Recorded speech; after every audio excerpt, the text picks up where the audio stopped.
June 12.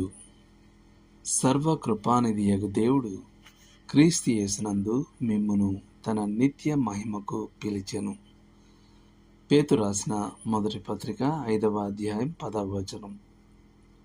దేవుని కృప అనగా దానికి అర్హులు కాని వారికి అనుగ్రహించేది. కానీ యేసుక్రీస్తును ప్రభువుగా మరియు రక్షకునిగా నమ్ముకుని వారికి ఆయన అనుగ్రహించే దయ మరియు అంగీకారం ఆయన కృపయే. కృపపై బాగా తెలిసిన 4 వచనాలలో ఇవి ఉన్నాయి. ధర్మశాస్త్రము మోషే ద్వారా అనుగ్రహింపబడెను, కృపయు సత్యమును యేసుక్రీస్తు ద్వారా కలిగెను. యోహాను సువార్త 1:17. క్రీస్తు యేసునందలి విమోచనం ద్వారా ఆయన కృపచేతనే ఉచితంగా నీతిమంతులని తీర్చబడుచున్నారు. రోమీలకు రాసిన పత్రిక 3వ అధ్యాయం 24వ వచనం. మీరు మన ప్రభు అయిన యేసుక్రీస్తు కృపను ఎరుగుదురు గదా. ఆయన ధనవంతుడయ్యుండియు మీరు తన దారిద్ర్యము వలన ధనవంతులు కావాలనని మీ నిమిత్తము దరిద్రుడాయెను. కొరింథీయులకు రాసిన 2వ పత్రిక 8వ అధ్యాయం 9వ వచనం. మీరు కృపచేత విశ్వాసము ద్వారా రక్షింపబడి ఉన్నారు. ఇది మీ వలన కలిగినది కాదు, దేవుని వరమే. అది క్రియల వలన కలిగినది కాదు గనుక ఎవడునూ అతిశయపడ వీలు లేదు. ఎఫెసీయులకు రాసిన పత్రిక 2వ అధ్యాయం 8-9 వచనాలు. కొందరు దేవుని కృపను ఆయన సద్గుణాలన్నిటిలో ప్రధానమైనదిగా పొగుడుతారు.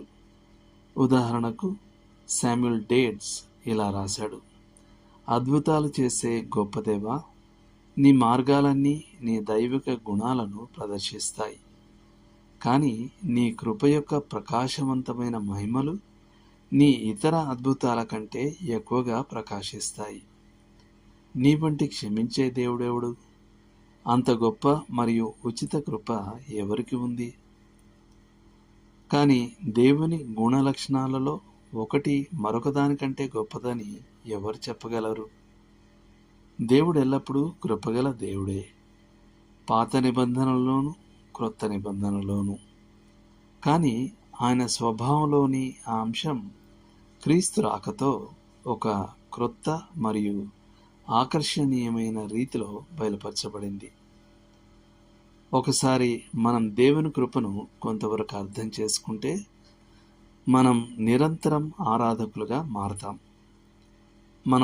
మనల్ని మనం ప్రశ్నించుకుంటాం, ఆయన నన్ను ఎందుకు ఎన్నుకున్నాడు?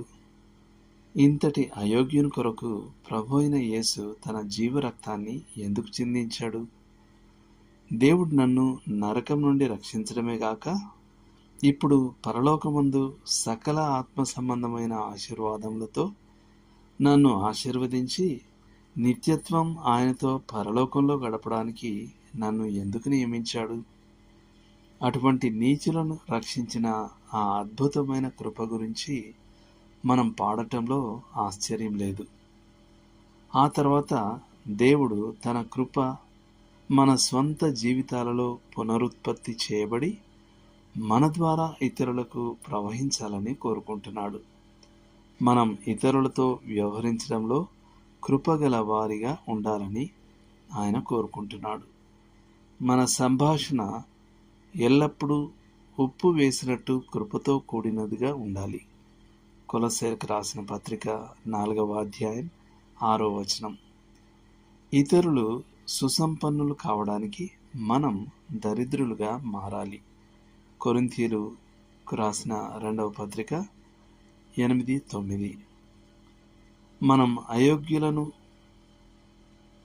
ప్రేమించబడని వారికి దయను, అంగీకారాన్ని అనుగ్రహించాలి. దేవుడు మిమ్మల్ని దీవించును గాక.